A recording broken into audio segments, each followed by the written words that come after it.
얼굴에 깨곰보라 태자만 맞던 처녀. 그런데 웃으면 별 두 개가 켜졌다. 장날 곰 같은 총각과 함께 수레를 들어 올린 그날, 두 사람의 인연과 양주목의 장터가 움직이기 시작했다. 조선 숙종 시절 경기도 양주목에는 봄이 깊어가고 있었다. 봄볕이 장독대에 내려앉아 윤이 번들거렸다. 버드나무 끝에서는 새 잎이 가느다랗게 고개를 내밀었다. 장날을 사흘 앞두고 골목마다 흙냄새가 달큰하게 올라왔다. 이 고을에는 김자수라 부르는 사내가 있었다. 논밭과 점포, 곡간을 거느린 상당한 보였고 인심이 두터워 고을 양반들의 신망이 높았다. 향청에 우두머리 좌수를 맡아 사실상 사족들의 맏형구시를 했으니 그의 집은 기와가 반짝이고 석가래가 바람에 우는 소리마저 너그럽게 들리는 그야말로 양주목의 체면이었다. 그 집의 귀한 딸 복녀는 올해 19살이었다.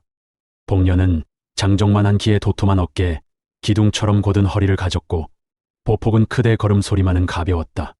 물동이를 이마에 올리면 허리가 흔들리지 않는 타고난 균형감이 있었다. 얼굴에는 어린 시절 앓은 천연두 자국이 촘촘했다. 멀리서 보면 투박해 보였지만 한번 웃으면 두 볼의 쌍보조개가 톡 하고 켜져 표정을 환하게 열었다. 그 순간 자국들까지 부드러워져서 보는 이의 경계가 스르르 풀리곤 했다. 안채에서 하녀 둘이 자잘하게 수군댔다. 아씨는 웃을 때 자국도 같이 웃어 보여요. 별무늬 같달까? 맞다. 보조개 두 개가 보물이죠. 마님만 그걸 잘 알아주시면. 문턱에 기대 서 있던 어머니가 기침을 한 번 했다. 복년아, 내가 벌써 19이구나. 혼사만 나오면 깨곰보 아씨라며 손사래를 치니 내 속이 타는구나. 복년이 바늘기를 꿰던 손을 멈추고 천천히 고개를 들었다. 눈동자에 햇빛이 박혔다. 어머니, 제 얼굴에 자국이 많아도 보조개가 두 개나 있잖아요. 하늘이 웃어라 하고 찍어준 표시 같아요. 제가 웃다 보면 길도, 인연도 같이 오겠지요. 어머니가 미소를 눌러 담으며 고개를 끄덕였다.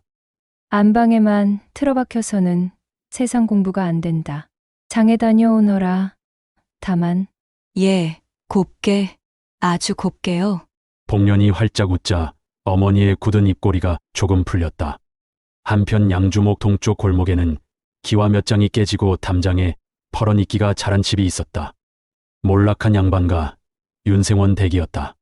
그 아들 윤전복은 올해 21살이었다. 체격은 곰 같고 어깨가 쩍 벌어졌으며 팔뚝은 장작처럼 단단했다. 두 손은 맞잡으면 화로 뚜껑쯤은 거뜬히 들릴 만큼 넓고 뜨거웠다. 얼굴에는 깊은 자국이 남아 남모르는 이가 보면 우락부락하고 사납다 싶었지만 눈매는 크고 곧아서 오래 마주하면 이상하게 마음이 가라앉는 따뜻함이 배어났다. 말수는 적었다. 예, 아닙니다. 두 마디가 대부분이었다. 대신 끄덕임과 고개 젓기가 분명했고 해야 할 일에는 허투루가 없었다. 아버지의 기침약을 다릴 때는 약탕에 숨을 귀 기울여 들었고 이웃 늙은이가 짐을 지고 서성거리면 말없이 들어주었다. 그러나 세상은 그의 속보다 겉을 먼저 보았다. 혼담이 몇 번이나 오갔으나 번번이 막바지에서 깨졌다. 어깨가 너무 커서 우리 딸이 잘못 맞으면 죽겠다네. 곰보 얼굴은 흉하다지. 집안이 기울었다며? 우리 애가 고생할 게 뻔해. 어머니가 어느 저녁 타는 속을 달래며 말했다. 전보가 내 잘못이 아니다. 세상 눈이 각박해서 그런 거지. 전복은 물을 더 길어와서 조용히 답했다. 예, 인연은 옵니다. 언제? 모릅니다. 그래도 옵니다. 짧은 말 사이로 곰 같은 덩치와 어울리지 않는 단단한 믿음이 비쳤다. 장날이 되었다. 붉은 비단 먼지가 햇살에서 반짝였고 엿장수 꽹과리가 탕탕 울렸다. 약장수는 호랑이 담배 먹던 시절 이야기를 팔고 있었고 떡집에서는 갓 찐 시루떡 김이 달큰했다. 복년이 하녀 둘과 장터로 들어섰다. 장정만한 키, 기둥 같은 등허리, 넉넉한 품새. 그런데 웃음은 가볍게 튀었다. 그녀가 웃을 때마다 자국 사이로 보조개의 빛이 번져 얼굴이 환해졌다. 아씨, 오늘은 질그릇이랑 솥뚜껑부터. 그리하자. 그런데 먼저 냄새부터 맡자. 떡 찌는 냄새, 엿 끓는 냄새, 아니면 사람 사는 냄새. 사람 사는 냄새는 또 뭐예요? 수군대는 소리, 깔깔 웃는 소리, 숨 고르는 소리. 그게 제일 배부르지. 그때 언덕 아래서 꽈당 짐수레가 뒤집히며 아이의 비명이 터졌다. 아이고, 우리 애. 사람들이 둘러섰으나 누구도 먼저 나서지 못했다. 복년이 치맛자락을 걷어쥐고 내달렸다. 둘, 셋 들어요. 술의 한쪽을 번쩍 들어 올리는 팔의 치맛단 아래로 선이 잡혔다. 그 순간 반대편에서 또 하나의 힘이 받쳐 올랐다. 더 들어요. 윤점복이었다. 곰 같은 어깨가 틀을 받치자 무게중심이 안정되었다. 두 사람 눈이 마주쳤다. 그 사이로 먼저 켜진 건 복년의 두 보조개였다. 다행히 아이는 발목만 삐끗했다. 복년이 쪼그려 앉아 부드럽게 만져보며 말했다. 뼈는 멀쩡해. 오늘 내일은 뛰면 혼나. 알았지? 아이의 눈물이 마르며 킥 웃었다. 손가락이 복년의 볼을 톡 눌렀다. 거긴 별이 사는 자리예요. 전복이 멍하니 보다가 무심결에 말했다. 예쁘십니다. 복년이 눈을 동그랗게 떴다. 곰 같은 날이 눈에 이 자국 많은 얼굴이 예뻐 보였나요? 전복이 숨을 고르고 또렷하게 말했다. 웃으실 때 별 같습니다. 복년의 미소가 깊어져 쌍보조개가 선명해졌다. 보조개를 별이라 한 분은 나리께서 처음이에요. 나리 눈은 아주 곱네요. 전복의 귓불이 붉어졌다. 아주. 예. 장터가 잠시 조용해졌다가 웃음이 퍼졌다. 윤생원 집 곰보 총각이랑 김좌수대 곰보 아씨. 참 어울린다. 둘이 수레를 들었다지. 덩치도 말뿐이 아니네. 소동이 가라앉자 복년의 배가 꼬르륵 하고 먼저 웃었다. 아이 참, 내 배가 먼저 웃네. 전복이 진지하게 물었다. 배가 웃습니까? 그럼요. 사람은 배가 먼저 웃고 그 다음 입이 웃어요. 같이 웃어볼래요? 예. 그럼 떡, 등불값 내세요. 등불값? 방금 제 보조개를 별이라 하셨잖아요. 밤길에는 별 비치면 길을 잃지 않아요. 그 값으로 떡 2덩이. 전복이 엽전을 꺼내 덕장수에게 건넸다. 덕장수가 희죽 웃으며 말했다. 둘이서 장터를 환하게 비추는구만. 복년이 떡을 갈라 전복 손에 쥐어주었다. 뜨거우니 조심해요. 후 불어 드세요. 전복이 크게 후 불었다. 김이 넓은 얼굴을 흘렀다. 맛은요? 아주 달고 따뜻합니다. 복년이 엄지를 가만들어 보였다. 오늘은 아주가 유난히 예쁘네요. 저편에서 도둑이야. 소란이 일어났다. 젊은 놈이 돈주머니를 움켜쥐고 골목으로 달렸다. 복년이 힐끗 보고 중얼거렸다. 저긴 막다른 길이에요. 오른쪽 샛길로 돌아 나오게 돼요. 전복이 크게 끄덕였다. 제가 맡겠습니다. 그는 샛길 어기로 성큼 가서 어깨로 문간을 막았다. 도둑이 들이받자 전복의 큰 손이 발목을 탁 붙들었다. 복년은 뒤에서 다가가 발목을 수건으로 묶으며 다정히 말했다. 사람답게 주인에게 지갑을 돌려주시오. 소리 크게 내지 마시고. 약초상 노인이 감탄했다. 큰 소리 적고 손길 굵은 두 젊은이 보기 드물다. 복년이 눈을 반짝이며 장난쳤다. 나리, 오늘 몇 마디 하셨어요? 전복이 손가락을 접었다 폈다 하며 말했다. 3마디요. 그럼 상으로 엿 한 줄 더. 예. 아주 예. 아주 예. 둘은 함께 웃었다. 웃음이 번질 때마다 자국마저 한결 부드럽게 보였다. 해가 기울 무렵 박물장수 할머니가 박물보퉁이를 메고 나타났다. 비녀댕기, 색실, 손거울, 바늘대, 보퉁이에 작은 세상이 달린 듯했다. 눈은 매서웠지만 말끝은 구수했다. 아니, 이게 누구야? 김자수 댁 복년 아씨랑 윤생원 집 전복 총각 아니야? 복년이 예를 갖추어 허리를 굽혔다. 할머니 절 받으세요. 할머니가 낄낄 웃었다. 얼굴 자국이 뭐가 대수야. 웃을 때 보조개 별 2개만 켜지면 됐지. 전복이 조심스럽지만 빠르게 맞장구 쳤다. 예. 별 2개 맞습니다. 할머니가 보퉁이에서 작은 손거울을 꺼내 복년에게 쥐어주었다. 봐라. 내 자국이 흉이라 여겨졌지? 이렇게 웃어보아. 보조개가 켜지면 그 자국들이 전부 길잡이별이 된다. 복년이 거울을 보다가 슬며시 웃었다. 정말로 자국들 사이가 환해졌다. 할머니, 오늘 별 하나를 누가 제게 주었어요. 누가? 복년이 옆을 슬쩍 보았다. 전복은 시선을 내려 피했다. 저 곰 같은 날이요.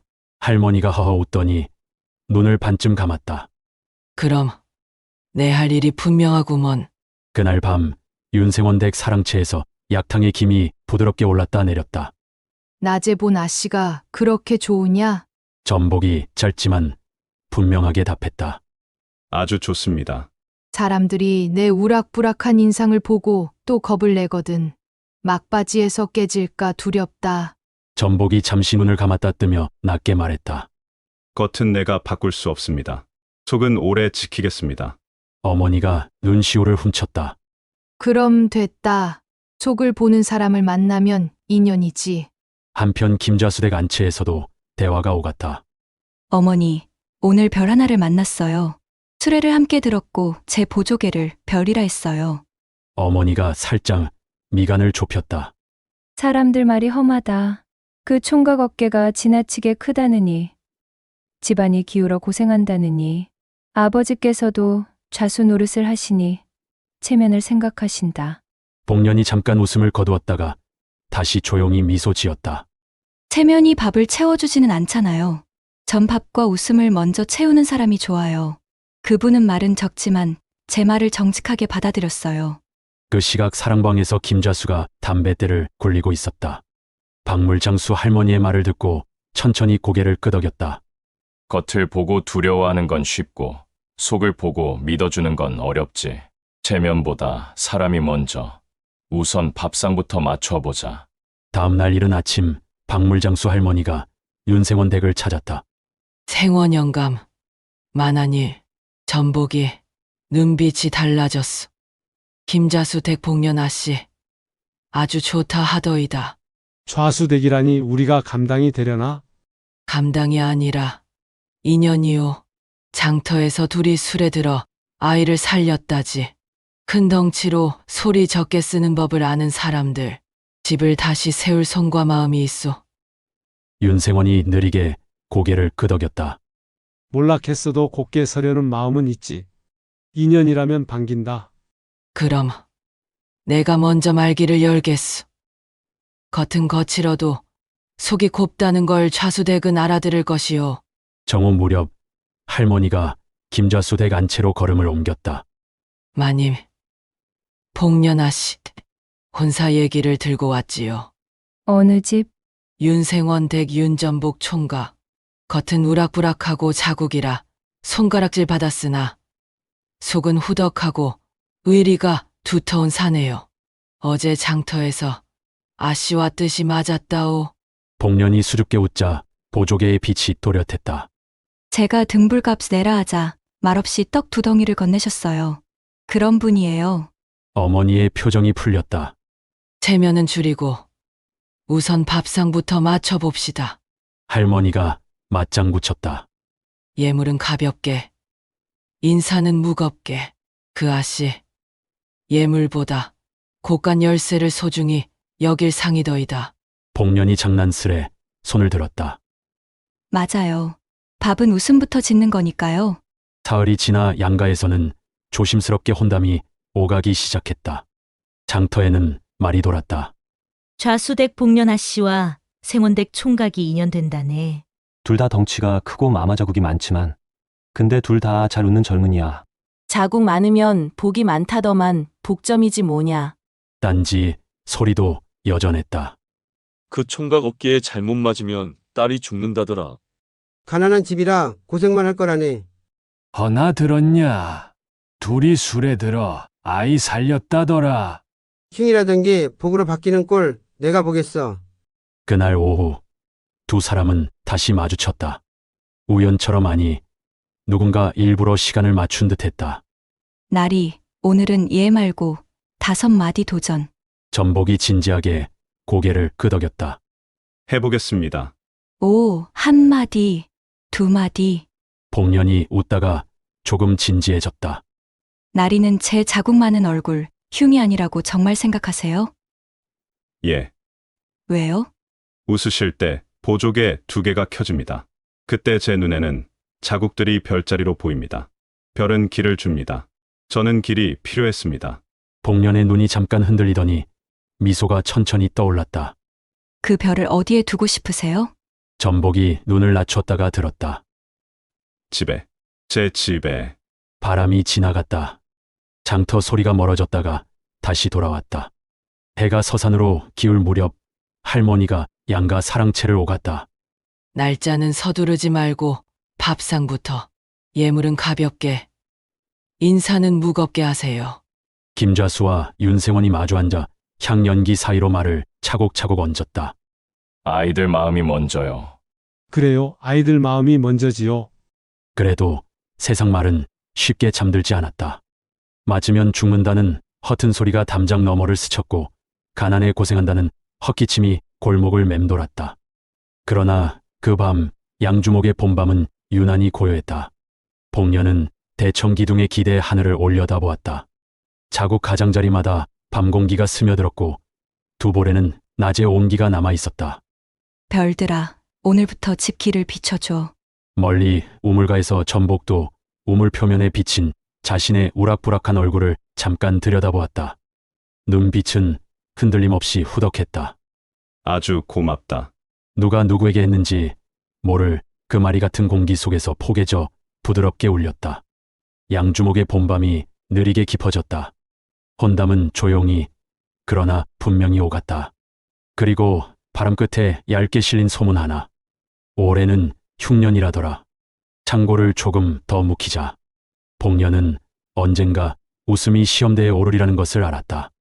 양주목 김좌수 댁마당에는 이른 아침부터 북소리와 피리 소리가 흘러넘쳤다. 봄볕이 기와에 부딪혀 번쩍였고 붉은 비단길이 사랑채에서 대문까지 이어졌다. 사족들이 줄줄이 들어섰고 김좌수는 좌수의 위엄을 잃지 않은 채 툇마루에 앉아 담뱃대를 들었지만 눈길만은 딸에게 머물렀다. 복년은 예복을 입고 한 채 마당에 섰다. 얼굴에 자국은 여전했으나 웃음이 번지자 두 보조개가 환히 드러났다. 하녀들이 속삭였다. 아씨가 웃으면 자국도 별처럼 빛나네요. 오늘은 별 2개가 신방으로 들어가겠어요. 윤생원 댁 가마가 도착했다. 곰 같은 어깨를 한 전복이 내렸다. 도포와 갓을 갖추니 우락부락한 얼굴에 묵직한 기품이 더해졌다. 여전히 수근거림은 들려왔다. 저 어깨에 잘못 맞으면 딸이 죽는다지. 가난한 집이라 고생할 거라네. 그러나 전복은 아랑곳하지 않았다. 두툼한 손으로 각근을 고쳐매고 신부가 있는 방향으로 깊숙이 고개를 숙였다. 그 눈빛에는 어린 총각의 들뜸보다 성숙한 어른스러움이 깃들어 있었다. 홀례상 앞에서 복년이 절을 올리자 전복도 커다란 몸을 낮춰 절했다. 그 순간 복년의 쌍보조개가 톡 켜졌고 전복의 눈빛이 잠시 흔들렸다. 말수적은 사내가 할 수 있는 가장 긴 서약이 그 침묵에 담겼다. 붉은 등잔불이 아지랑이처럼 흔들렸다. 베갯머리에는 대추와 밤이 정갈이 놓여 있었다. 전복은 긴장한 듯 두 손을 무릎 위에 올리고 구석에 앉았다. 큰 어깨 그림자가 등잔불에 드리워져 방 안 절반이 어두워진 듯했다. 복년이 먼저 입을 열었다. 나리, 곰처럼 앉아만 계세요? 저를 무서워하시나요? 전복이 낮게 대답했다. 곰은 서두르지 않습니다. 천천히, 오래 버팁니다. 복년이 깔깔 웃으며 말했다. 그럼 저는 꿀단지가 되겠네요. 곰이 오래도록 지켜야 할 꿀단지. 전복이 처음으로 살짝 웃으며 말했다. 아주 맞습니다. 복년이 장난스레 물었다. 이 곰보 얼굴이 꿀단지 같아 보이세요? 전복은 흔들림 없는 눈빛으로 답했다. 예. 보조개 2개가 별 2개. 꿀보다 달고 길보다 밝습니다. 복년은 얼굴을 붉히며 웃음을 터뜨렸다. 그날 밤 두 사람은 긴 대화를 나누지는 않았으나 등잔불 아래의 웃음과 침묵이 긴 이야기처럼 흘러갔다. 다음 날 새벽 복년은 시집 살림을 살폈다. 곳간은 비어 있었고 장독대에서는 신내가 났다. 그녀는 소매를 걷어붙이고 큰 독을 들어 바닥 찌꺼기를 쏟아냈다. 썩은 건 버려야 새 숨이 들어와요. 된장은 맑은 위물만 걷어 새 항아리에 옮겼고 간장은 상한 부분을 버렸다. 점심에는 된장 이물과 말린 파뿌리, 생강을 넣은 잡곡죽을 올렸다. 윤생원이 숟가락을 들어 맛을 보았다. 이 죽은 사람 속을 먼저 데우는구나. 전복도 짧게 말했다. 아주 따뜻합니다. 며칠 뒤 이웃집 제사 준비에 장정이 없어 난리가 났다. 복녀는 솥을 들어 올리고 국을 끓이며 불길을 다스렸다. 조상님께는 편한 맛을 올려야지요. 제사가 끝나자 이웃이 쌀과 콩을 사례로 내놓았다. 그 뒤로 복녀는 잔치나 제사에 불려다니며 솥 끓이기를 맡았다. 복녀는 전복과 함께 산에 올라 약초를 캐고 말렸다. 장터에 내다 팔며 말했다. 돈보다 곡식으로 바꿔주세요. 사람들은 고개를 끄덕였다. 저 집 며느리는 장사꾼이 아니라 살림꾼이라네. 또한 이웃 아낙네들을 모아 개를 만들었다. 우리 조금씩 쌀과 돈을 모아 돌려 씁시다. 급한 사람부터 먼저 쓰고 다음 달에는 다른 사람이. 사람들은 처음에는 의심했으나 복녀는 웃으며 말했다. 혹여 제가 잘못되면 이 보조개 2개로 등불값을 갚겠어요. 웃음으로 빚을 갚고 힘으로 또 갚겠어요. 아낙네들이 웃으며 동의했고 복녀는 신뢰를 얻었다. 복점아 씨 개는 손해가 없다네. 전복은 곁에서 묵묵히 힘을 보탰다. 장정들이 힘겨워하는 나무 더미를 거뜬히 옮기고 늙은 이웃의 짐도 말없이 들어주었다. 사람들은 말했다. 겉모습은 우락부락해도 속은 어른스럽네. 큰 소리 안 내고 힘을 조용히 쓰는 게 진짜 어른이지. 복년이 웃었다. 날이 짧게만 말해도 꼭 어른들 말씀 같아요. 말이 짧을수록 오래 남습니다. 그 사이 윤생원 댁에는 새 기운이 돌았다. 곳간에 잡곡이 차곡차곡 쌓였다. 지난해 전복의 농사가 크게 흥했기 때문이었다. 보리, 조, 콩이 풍성했다. 윤생원은 흐뭇해하며 말했다. 노는 메말라도 밭에서는 늘 열매가 넘치니 우리 집안 숨통이 트인 게 이덕이지. 그러나 장터의 바람은 만만치 않았다. 쌀 한 마리 10냥이라오. 12냥이라니까. 객주들이 곡식을 풀지 않아 값이 천정부지로 올랐다. 백성들은 울상이 되었다. 죽 한 그릇 못 건네니 애들이 밤새 울어. 쌀은 있는데 왜 우리만 굶어야 해? 복녀는 곳간을 둘러보며 전복에게 말했다. 쌀은 비싸져도 밥은 먹어야지요. 굶는 이들을 두면 죄가 돼요. 전복이 고개를 끄덕였다. 장터 상인들이 가만히 있지 않을 겁니다. 그러니 우리가 나서야지요. 그날 부부는 보리조, 콩을 자루에 담아 장터로 나섰다. 사람들 사이에서 웅성거림이 일었다. 좌수댁 아씨와 윤전복 부부가 곡식을 내다 판다네. 흉이라던 얼굴들이 별이 되었다지.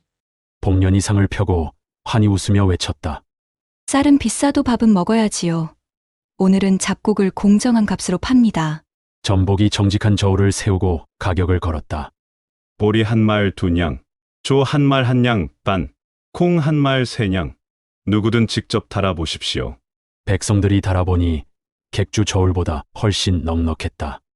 이 값이면 우리도 살겠다. 아씨와 전복이가 우리를 살리는구나. 객주들이 발끈했다. 여인네와 촌놈이 장사판을 흐리면 어찌 된단 말이냐. 복녀는 차분히 맞섰다. 저는 좌수의 고명딸입니다. 우리 집 곳간에 쌓인 곡식을 내다 파는 게 무슨 죄입니까? 굶는 백성이 있는데 곡식을 잠그는 게 죄지요. 전복이 앞으로 나섰다. 곰 같은 어깨로 길을 막고 저울 위 곡식 주머니를 번쩍 들어 땅에 내리쳤다. 속임 장사는 오늘로 끝이다. 오늘은 우리 부부가 장터의 기준을 세운다. 고을 사람들은 환호성을 올렸다. 저 여자 체면을 버리고 장사판에 서다니. 복녀는 하늘을 올려다보며 속으로 다짐했다. 체면이 밥을 채워주지 않아요. 웃음이 채워야 집이 서요. 여름 장맛비가 채 그치기도 전에 장터 귀퉁이마다 같은 말이 돌았다. 올해 벼가 약하대. 창고를 잠가라. 곡식은 두면 돈이 된다. 객주들은 문짝에 굵은 자물통을 달았다. 복년이 장부를 덮고 하늘을 올려다보았다. 밥이 먼저인데 전복이 낮게 말했다. 흉년 소문이 커요. 오늘은 장터가 거셀 겁니다. 복년은 보조개 대신 얇은 미소만 그렸다. 그럼 웃음을 조금 더 진하게 내지요. 그날도 부부는 보리조, 콩자루를 싣고 장으로 나섰다. 값은 변함없었고 공개 저울도 그대로 세웠다. 그러나 사람들의 시선은 기대와 두려움, 타산이 섞여 묵직해졌다. 복년이 외쳤다. 오늘도 공정한 값입니다. 배고픈 집 먼저. 줄 끝에서 험상궂은 사내가 코웃음을 쳤다. 오늘은 내가 먼저지. 돈은 내가 더 냈거든. 전복이 한 발 내디뎠다. 긁는 아이가 있는 집이 먼저요. 사내가 어깨를 부풀렸다. 촌놈이 판을 가르쳐. 저울부터 믿을 수 있어야지. 그 말이 불씨가 되어 수군거림이 번졌다. 맞다. 저울을 누가 믿나? 원래 상인들은 다 그렇게. 복년은 곧장 장부를 펼쳐 보이며 저울 접시를 톡톡 두드렸다. 우리 저울은 어제도, 그제도, 처음 장을 낼 때도 같았어요. 의심이 드시면 마을 어른 세 분만 나와 직접 달아보세요. 흘끔거리던 사람들이 물러섰다. 그 틈을 타 누군가 장막 뒤에서 손을 댔다. 첫 손님의 보리 한 대가 접시에 올랐을 때 추와 저울이 살짝 기울었다. 복년이 추가 손에 익숙하지 않은 감각으로 굴러가는 걸 알아채고 멈추었다. 잠깐. 그녀가 추를 집어들어 손가락 위에서 굴려보니 낯빛과 무게가 평소보다 가벼웠다. 전복의 눈매가 가늘어졌다. 이건 우리 집 추가 아니오. 사람들이 술렁였다. 역시 속였군. 이럴 줄 알았다. 복년이 곧바로 장터 한복판을 가리키며 말했다. 누가 갈아치웠는지 여기서 가려봅시다. 뒤쪽에서 급히 빠져나가려던 사내를 전복이 문살 같은 팔로 가로막았다. 잠깐. 그의 목소리는 낮았지만 멀리 퍼졌다. 사람답게. 붙잡힌 이는 예전 복점 상좌에 납품을 드나들던 자였고 요즘 객주들과 붙어 다닌다는 소문이 있던 사내였다. 사내가 더듬거렸다. 나는 내가 그런 줄도 모르고. 복년이 고개를 저었다. 모른 채 바꿔든 건 손이고 알고 팔려 한 건 마음이지요. 오늘은 마음을 고치고 가세요. 복년은 새 추를 꺼내 사람들 앞에서 다시 검량했다. 한 되면 한 돼, 한 말이면 한 말. 오늘의 기준은 어제와 같아요. 사람들 사이에 안도의 숨이 흘렀다. 그러나 다른 쪽에서는 성난 목소리가 치올랐다. 그래도 값은 올려야지. 흉년이라잖나. 싼 값에 파니 우리까지 망한다. 복년이 군중을 훑어보며 차분히 말했다. 굶는 집이 먼저 숨을 쉬어야 장터도 숨을 쉬어요. 오늘은 우리 집이 앞장설 테니 내일은 이웃 가게가 따라와 주세요. 그날 밤 집마당이 식어갈 무렵 전복이 나무자루를 다듬다 말고 조심스레 운을 뗐다. 당신 웃음이 오늘도 사람을 살렸소. 허나. 복년이 고개를 들었다. 허나는 무엇이요? 흉년이 사실이라면 우리 곡간도 오래 버티지는 못합니다. 아이도 생길 거고. 말수가 적은 사내의 문장이 드물게 길어졌다가 멈췄다. 복년은 잠시 생각을 고르고 단단한 눈빛을 세웠다. 집을 지키는 힘은 나리에게 있고 고을을 지키는 웃음은 제게 있지요. 둘 다 오르니 오늘은 반씩 걸어요. 반씩. 반은 오늘 풀고 반은 가뭄이 더 심해지면 그때 또 풀어요. 값은 그대로.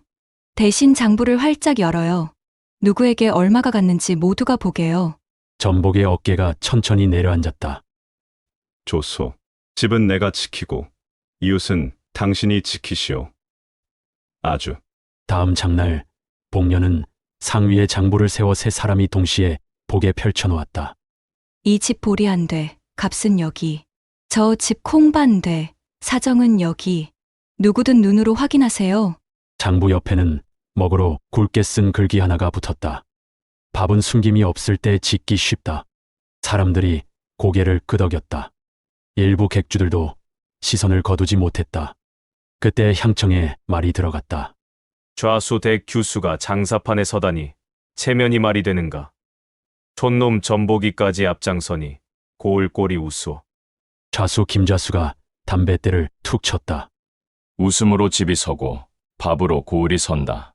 먼저 배를 데워본 후 체면을 말하세. 한편 저울 훼손을 부인하던 사내는 끝내 무릎을 꿇었다. 내가 그랬소. 객주들한테 꿀린 빚이 있어. 사람들이 웅성거렸다. 사과해. 복년이 손을 들어 군중을 진정시켰다. 사과는 값이 아니에요. 값은 일로 내세요. 일. 내일부터 물길 공역에 나가세요. 30날 막힌 곳을 터서 아랫눈이 숨쉬게 그게 오늘 빚의 값이에요. 사내가 눈가를 붉히며 고개를 들었다. 예. 전복이 조용히 보탰다. 힘이 남으면 우리 상좌에 와서 자루도 나르시오. 소리 내지 말고. 그날 이후 장터에는 작은 변화가 이어졌다. 저울은 사람들 눈앞으로 나왔고 추는 손마다 직접 올렸다 내렸다. 장부는 바람에 말리며 넘겨졌고 이름들은 같은 줄에 나란히 올라갔다. 줄은 짧아졌고 아이 울음은 짧게 끊겼다. 사흘 뒤 상인 동맹이 가게 문을 반쯤 내렸다. 이대로면 우리도 죽는다. 쌀값이 하루 내려앉았다가 다시 꿈틀거리며 올랐다. 그날의 향청에서 김좌수가 입을 열었다. 값은 바람이고 밥은 집이다. 밥부터 지어라. 저울을 열고 장부를 밝히고 그 다음에 값은 서로 맞춰라. 조용히 따라붙는 전복의 짧은 말이 있었다. 아주. 사흘 더 지나 기다리던 비가 내렸다. 처음에는 붓을 눈에 굵게 내렸다. 마른 눈이 물을 마시듯 숨을 쉬었다. 처마 밑에서 박수가 터졌다. 복년은 빗줄기를 보다 말고 장부 모서리에 작은 점을 찍었다. 북쪽 언덕 여기 길 납니다. 장날의 발길이 저리로 꺾여 들어올 거예요. 전복이 웃었다. 또 점을 찍소. 물이 이렇게 흐르면 사람이 이렇게 흐르지요. 작은 땅 몇 칸, 지금은 싸고 내년엔 비쌉니다. 당신이 장부에 찍으면 나는 땅에 말뚝을 박지. 말뚝은 곧 저울. 수평으로. 아주. 장터의 숨이 고르게 돌아오자 상좌는 잡곡에서 포목, 기름, 약초까지 넓어졌다. 당은 북언덕에서 시작해 남쪽 물길 옆으로 조금씩 이어졌다. 부는 소리 없이 차곡차곡 쌓였다. 봄볕이 막 돋을 무렵 복년은 솥을 들다 말고 배를 짚었다. 날이 제 안에 작은 숨결이 자라요. 전복의 눈가에 물기가 돌았다. 아주 하늘이 씨를 드디어 뿌려주시구나. 그날부터 전복은 마루턱을 넘길 때마다 아내를 업었다. 무거운 건 내 목. 난 업히는 팔자. 곰이라도 꿀단지 곰이면 괜찮지 않소? 참, 이 사람은. 겨울 눈발 내리는 밤 첫 아들이 태어났다. 해가 바뀔 때마다 아이 울음이 집안에 새 숨을 불어넣었다. 둘, 셋, 그리고 막내딸. 첫째는 듬직했고 둘째는 장부를 좋아했다. 셋째는 장난꾸러기, 막내딸은 어미의 보조개를 빼닮았다. 아이들이 예, 아주 하고 따라 웃었다. 장터의 기준은 더 이상 복점 하나만의 몫이 아니었다. 저울을 공개하고 장부를 여는 집이 늘어났다. 복년은 어느 날 상좌 간판을 살짝 내렸다. 사회 일은 여기서 마감해요. 이젠 아이들 밥상을 더 다듬어야지요. 전복이 고개를 끄덕였다. 고을은 자기 발로 걷기 시작했소. 우리는 옆에서 저울만 곱게 합시다. 아주. 당은 북언덕 몇 칸이 장터의 구심이 되면서 값이 뛰었고 남쪽 물길 옆로는 해마다 풍성해졌다.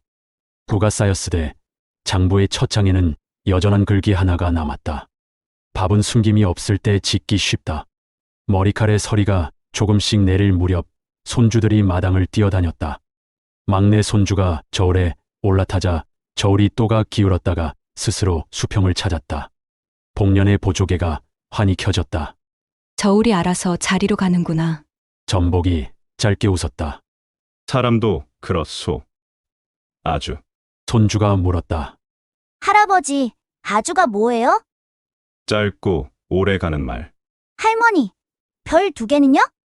복년이 손주의 볼을 살짝 눌렀다. 길잡이 별, 웃으면 켜지는 별. 저녁 햇살이 장독대를 금빛으로 적셨다. 바람이 장터 쪽에서 불었다. 언젠가 두려움과 욕심이 섞였던 그 바람은 이제 따뜻했다. 복년이 속삭였다. 곰보라 놀림받던 처녀가 가장 복 많은 여인이 되었네. 전복이 가장 짧게 그러나 가장 길게 들리게 대답했다. 무슨 물결이 와도 함께 웃었소. 아주. 오늘 이야기 여기서 마칩니다. 구독, 좋아요 부탁드리며 느끼신 감상을 댓글로 남겨주시면 고맙겠습니다. 복 많이 받으십시오.